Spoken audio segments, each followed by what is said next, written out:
Por la señal de la Santa Cruz de nuestros enemigos, líbranos, Señor Dios nuestro, en el nombre del Padre, del Hijo y del Espíritu Santo. Amén. Señor mío y Dios mío, creo firmemente que estás aquí, que me ves, que me oyes.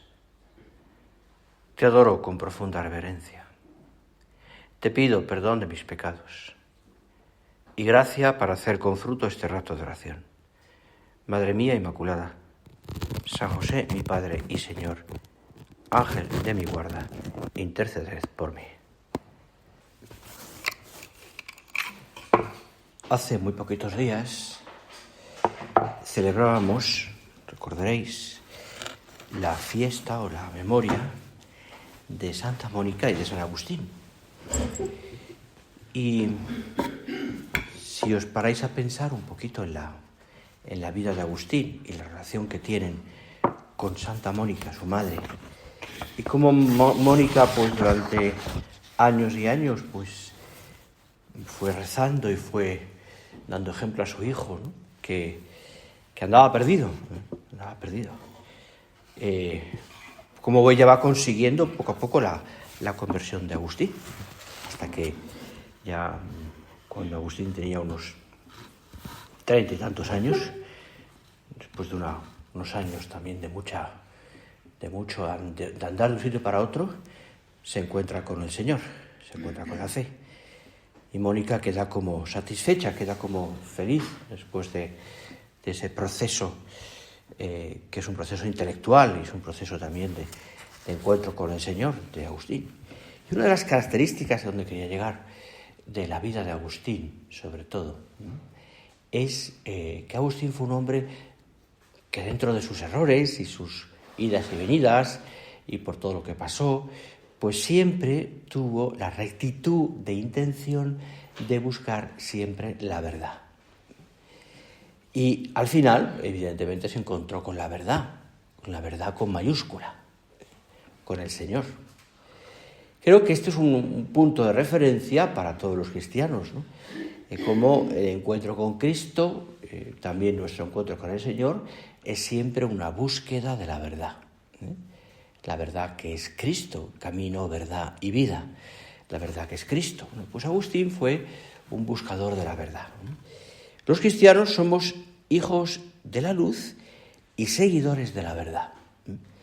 Si vosotros permanecéis en mi palabra, sois en verdad discípulos míos, dice el Señor. Conoceréis la verdad y la verdad os hará libres.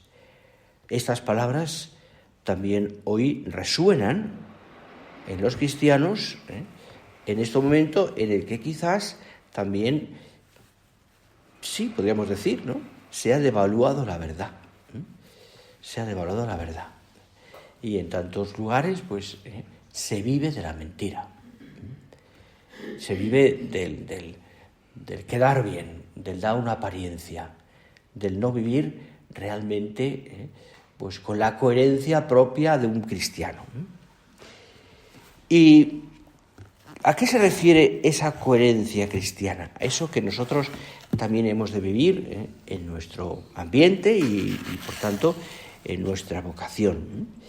Mira, se refiere sobre todo a que nosotros, que todas las cosas que creemos, que vivimos, o sea, que intentamos vivir, quiero decir, sobre todo que creemos, que están en nuestro interior, que todo eso que nos hemos recibido y seguimos recibiendo en nuestra formación, vayan calando realmente en nuestra cabeza, en nuestro intelecto, y poco a poco también vayan bajando, por así decirlo, utilizando un medio físico o un medio dentro del espacio, vayan asentándose en nuestro corazón, de tal manera que la voluntad, tu voluntad, cada vez más sea congruente con lo que tú realmente, la formación que vas recibiendo.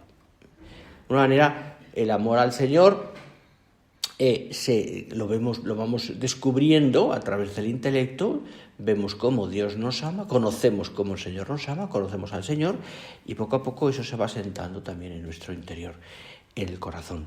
Y por tanto nuestra voluntad El querer responde, va respondiendo, conforme va pasando eso, va respondiendo también a lo que pensamos.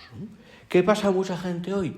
Que vive de una manera poco recta, se ha acostumbrado a vivir de esa manera poco recta, alejada de Dios, y acaba pensando cómo vive. Acaba justificando su modo de vivir pensando que eso está bien o que eso es lo correcto. Sin embargo, a ti y a mí el Señor nos pide que seamos adoradores en espíritu y en verdad. Es decir, personas que tienen en el corazón y en la cabeza al Señor. Viven para Él, viven de Él, viven por Él. ¿Te acuerdas del diálogo del Señor con la samaritana en el pozo de Sicar? Diálogo lleno de belleza. Lleno de belleza. Pues allí el Señor le dice que realmente los verdaderos adoradores en espíritu y en verdad son aquellos que le siguen a Él. Le abre el corazón a aquella mujer que estaba perdida y le habla del don mayor. El don mayor que ella puede recibir lo tiene delante. Ella se encuentra con la verdad. Se encuentra con Cristo. Como tú y yo nos encontramos ahora mismo delante del Señor en el sagrario con la verdad. Tú, Señor, eres la verdad. El bien. Toda la existencia nuestra, por tanto, y aquí se lo decimos hoy al Señor delante del sagrario, es una llamada a hacernos adoración al Padre. Adoradores del Padre, quiero decir. Sin que haya espacios donde la luz del Señor no llega a entrar. No. La luz de Cristo, la luz del Señor, tiene que entrar en toda tu alma, en todo tu corazón. Esos recovecos que podemos tener ahí, que están sin limpiar o que están llenos de polvo, hay que airearlos. Abrir ventanas de nuestro corazón para que entre el Señor, para que seamos de verdad templos vivos de Dios y mi vida sea conforme a lo que el Señor me pide. Dice un padre de la Iglesia, haz de tu corazón un altar, decía. Para ser uno mismo altar, no basta con dar, es necesario darse. Toda nuestra vida, pensadlo, todo en nuestra vida, mejor dicho, todo en nuestra vida se ha de purificar. Todo. Es más, nuestra vida es una continua purificación también. No en el sentido solo de una purificación a través del dolor, que también, sino sobre todo a través de dejar que Dios entre en nosotros. En una unión profunda, con Cristo, con el sacrificio de Cristo. Y así poco a poco, en la medida en que vamos dejando que el Señor nos conquiste, así, en la medida que vamos dejando que el Señor entre en nuestra alma, poco a poco se va creando eso que se llama, y hemos oído tantas veces en la predicación a nuestro Padre, San José María, y en la formación nuestra, unidad de vida. Unidad de vida. Sin desanimarnos ante las dificultades, descubrimos el abismo que hay, que el pecado abre entre la fe y la vida. Y descubrimos la maravillosa realidad de que allí donde estamos, todo contribuye a nuestro bien. Si nosotros somos capaces de dejar que el Señor entre en nuestra alma. Esto tiene implicaciones muy concretas en la vida ordinaria. Porque cuando vienen las pequeñas o las grandes contradicciones en nuestra vida, que las hay, evidentemente no hay día sin cruz, pues en cuanto vienen esas pequeñas contradicciones, las hay, cuando hemos dejado que Dios entre en nuestra alma y estamos viviendo de Él, y por tanto hay una vida de oración, cuidamos las normas, vivimos para los demás, etcétera, etcétera, etcétera, pues entonces vamos descubriendo también que al dejar que el Señor entre en nuestra alma, tenemos paz. Sí, las dificultades existen. Las contradicciones existen, todas. Pero tenemos paz. No significa que no suframos, o que no lloremos, o que no tengamos momentos de abatimiento. Lógico, en cualquier alma. Pero en el fondo del corazón, eso, donde se refugia Dios, en el fondo de nuestra conciencia, ese santuario sagrado donde solamente está Dios con nosotros, ahí tenemos paz. Porque nos sabemos amigos de Dios y vivimos esa unidad de vida. Hemos descubierto y tenemos en el corazón la verdad, a Cristo.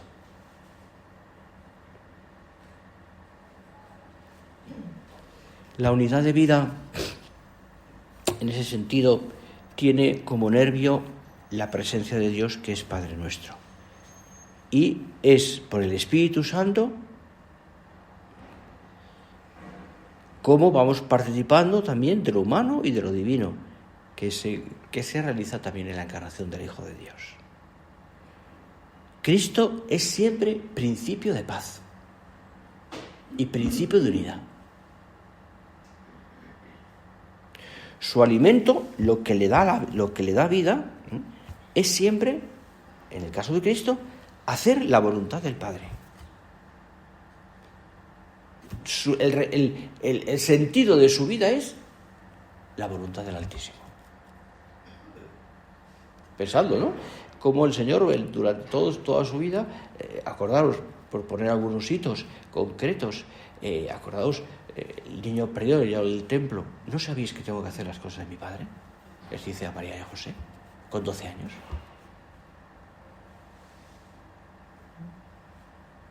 Llega la hora, en Cana de Galilea,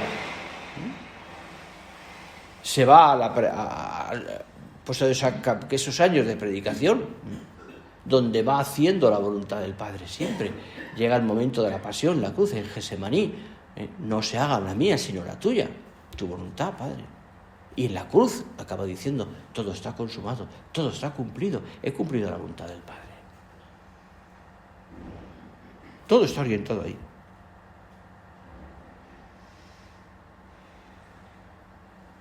Y en mi vida, Señor, procuro cumplir la voluntad de Dios todos los días. Hago que la voluntad de Dios sea como el alimento mío también, lo que me mueva. Esa voluntad de Dios que yo la descubro en la oración y también por lo que me van diciendo en la dirección espiritual. Pero sobre todo en la oración, donde yo con el Señor tengo autonomía también para eso. Voy descubriendo lo que Dios me pide. Es mi oración de tal manera que puedo hablar con el Señor, que consigo hablar con el Señor, o al menos entiendo que estoy hablando con el Señor y sé lo que el Señor me va pidiendo.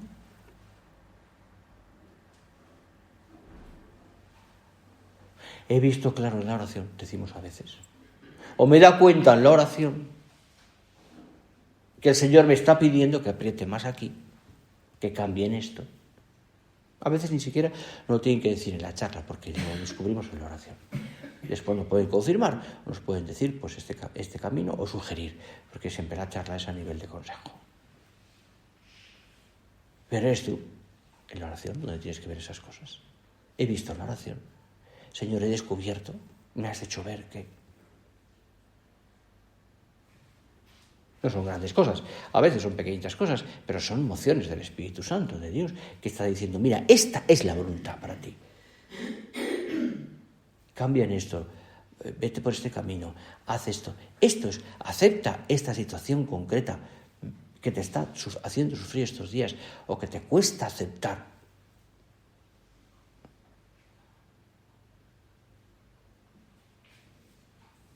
En nuestro caso, además, tenemos la decisión, ¿no? Y la voluntad, ¿no? Porque el Señor nos va pidiendo a través de lo que la obra va necesitando también, pues de hacer siempre la voluntad de Dios. Es más, yo diría que no es que solamente lo descubramos, es que es algo que hemos decidido hacer desde el principio, desde que recibimos la vocación y dijimos que sí al Señor. Y que decimos todos los días en el Padre Nuestro: hágase tu voluntad, en la tierra como en el cielo. No olvidemos que lo estamos rezando todos los días. No es una frase solo, es una decisión del corazón. Por tanto, hacer el Señor que tú me pides, aunque a veces sea contrario a mi voluntad,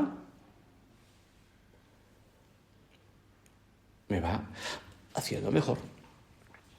Me va haciendo que cada vez más mi voluntad se identifique con la de Cristo, con la de Dios. Se van juntando.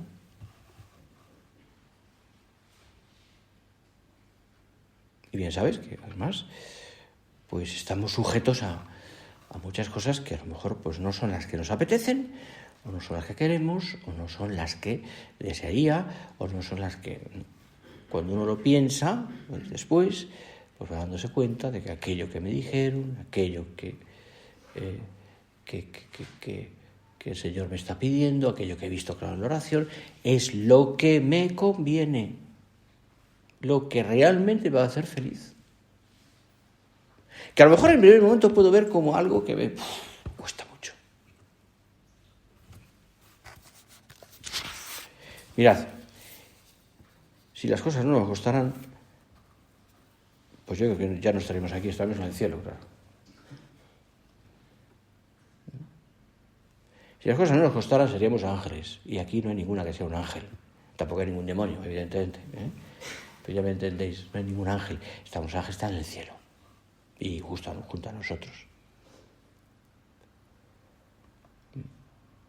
Si las cosas no nos costaran, pues es que no. Yo podría decir, no tendría gracia la vida.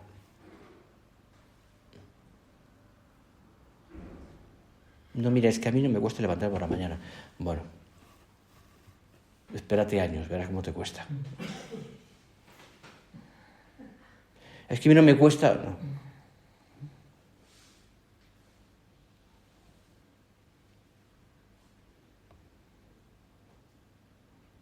Aceptar la voluntad de Dios, ir haciendo que nuestra voluntad cada vez más se asemeje a la de Dios, identificar nuestra vida con la de Cristo, hacer que cada vez más mi vida sea un bellísimo poema de amor que pueda realmente, se pueda realmente ofrecer a Dios, ser coherente. La incoherencia de vida en la que caen tantas personas, creyentes o no, es una falta de armonía y de paz que quiebra el equilibrio personal. Cuando una persona se rompe por dentro, porque no coincide lo que piensa, lo que cree con lo que hace, hay una ruptura. Y eso produce siempre muchos desequilibrios y males.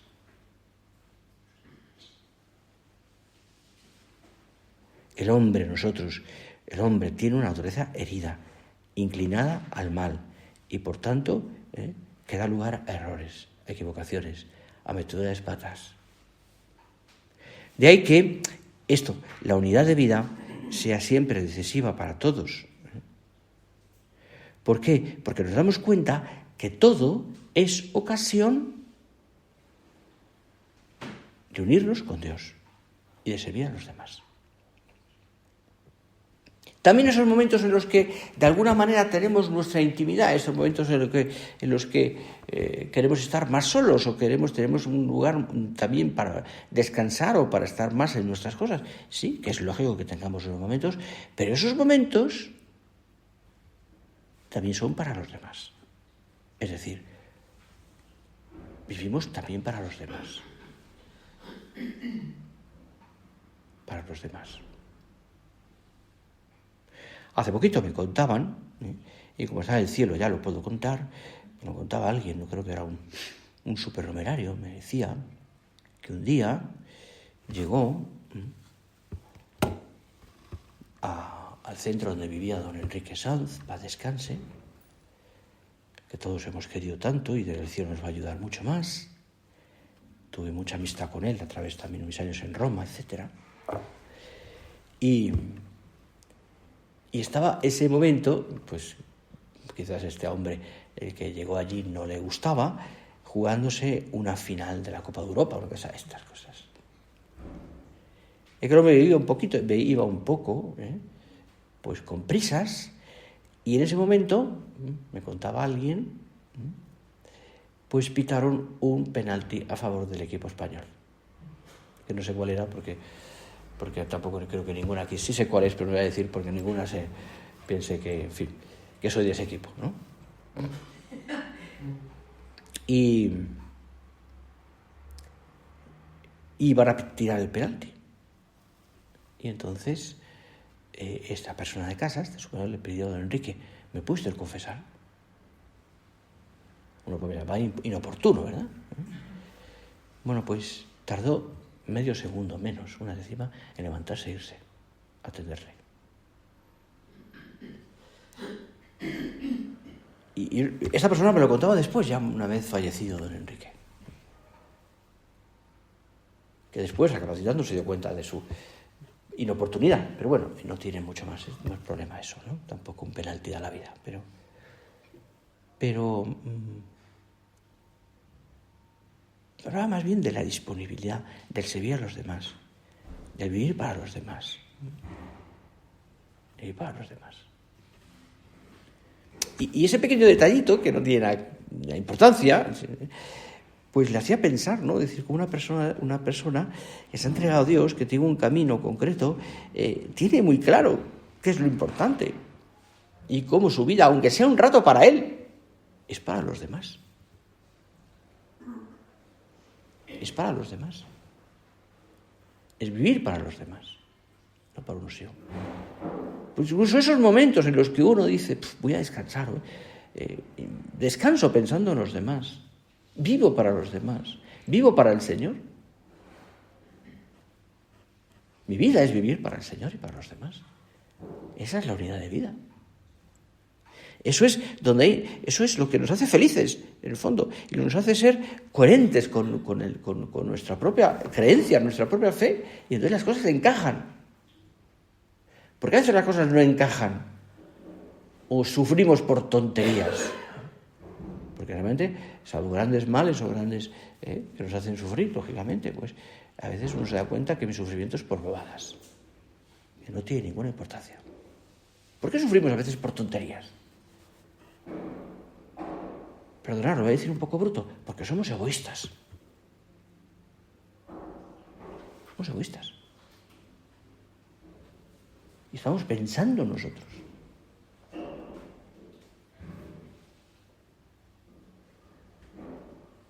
Aceptamos ese reto que el Señor nos pide, con una sonrisa.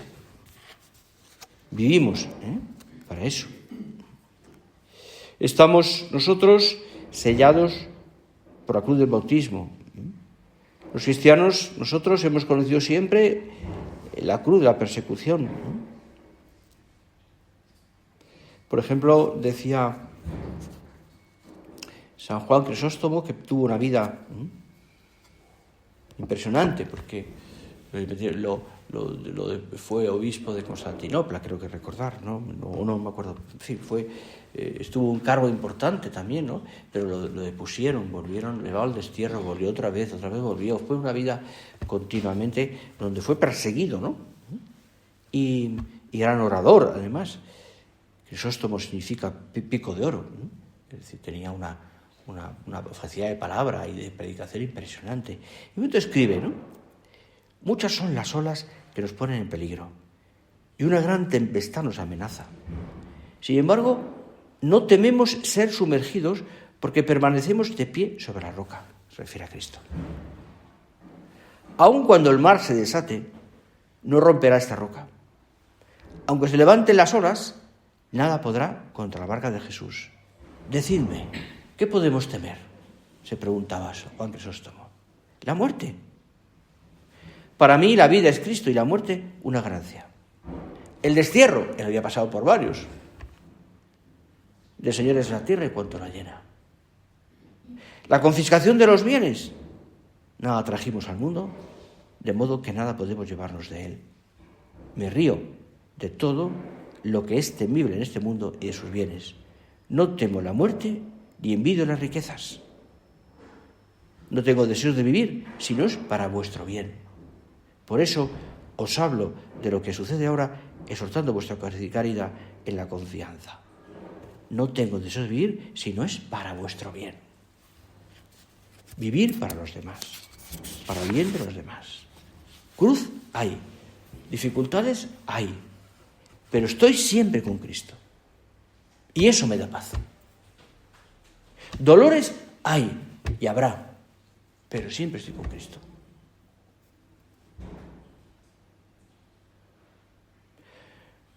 Llegué hace 2 días, 3 días, de mi curso anual en Olveira, y allí estaba con nosotros un sacerdote que yo conocía mucho, de hace muchos años. Y cuando lo vi al llegar allí, el día que llegábamos, pues realmente por el aspecto externo no lo reconocí. Y cuando ya me saludó él, al tono de su voz me di cuenta perfectamente quién era. Y dije, Jesús, ¿qué te ha pasado? Se llama don Jesús. Y me dijo con una sonrisa en los labios que me impresionó. Mira, Javier, tengo un cáncer y me quedan 4 meses de vida. Sin darle más importancia. Una sonrisa impresionante. Tuve unos días buenos, otros días regulares allí, pero nos dio un ejemplo de serenidad, de paz, de alegría, de normalidad. Impresionante. Impresionante. Y uno piensa, ¿y dónde sale todo eso? Del saber que tenemos al Señor. Del saber que tenemos al Señor. De saber que Dios está conmigo. Es la voluntad del Señor. Aceptamos la voluntad de Dios, amamos la voluntad de Dios, hacemos que la voluntad de Dios sea la mía. Procuro que mi voluntad se identifique más con la del Señor cada vez. En una grave enfermedad, como puede ser la de este hombre y como nos puede pasar, o en un pequeño detalle, una tontería cada día. Pensadlo, Dios nos espera ahí. Y cuando uno entiende esto y se da cuenta de que el Señor está ahí, en medio de todo lo que hacemos, y vive en esa paz, llega a la conclusión tan bonita, esa que decía nuestro Padre, que era como una especie de lema, que era una consecuencia del camino suyo en la tierra y de luchar todos los días y de aceptar la voluntad de Dios y darse cuenta que el Señor estaba en su vida. Eso que es tan fácil de decir, todos para bien, omnium bonum, omnium bonum, todos para bien. Debéis tener siempre en vuestro corazón este grito que tenga como esculpido en mi alma, omnium bonum, todos para bien. Es San Pablo el que nos da esta doctrina de serenidad, de alegría, de paz, de filiación con Dios, porque el Señor nos ama como un Padre y es sapientísimo y todopoderoso. Omnia in bonum. Omnia in bonum. Me parece que nos viene muy bien esto. Sobre todo en esa situación ahora en la que quizás pues nos inquieta la situación de la obra, las cosas que puedan pasar, lo que nos van contando, y que a veces pensamos, ¿no? Pues qué pasará, qué destino querrá el Señor para nosotros, cuando uno a veces parece que hay más dificultades jurídicas, ya sabéis a qué me refiero, y todo esto, ¿no? Me lo decía una persona hace unos días, todo es para bien. El Señor, que es tan bueno, nos quiere tanto, sacará buenas cosas de todo esto. ¿Qué nos toca a nosotros? Ser muy fieles. Entender que el Señor, sus caminos no son los nuestros. Y a veces nos hace pasar por momentos de más dificultad, de más dolor o de más inquietud porque todo es para bien. todo es para bien. Esa es la conclusión de una persona que vive en la unidad de vida, que vive con Dios dentro de sí, que ha identificado su voluntad con la del Señor. Entiende esto. Terminamos nuestra oración y se lo pedimos al Señor, que sea así. Señor, que todo lo que yo haga, que toda mi vida, mi actuación, todo lo que el Señor tú me vayas pidiendo, tenga siempre sentido ese, amarte sobre todas las cosas.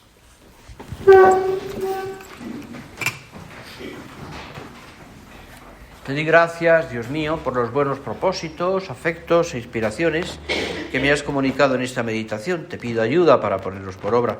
Madre mía Inmaculada, San José, mi Padre y Señor, Ángel de mi guarda, interceded por mí.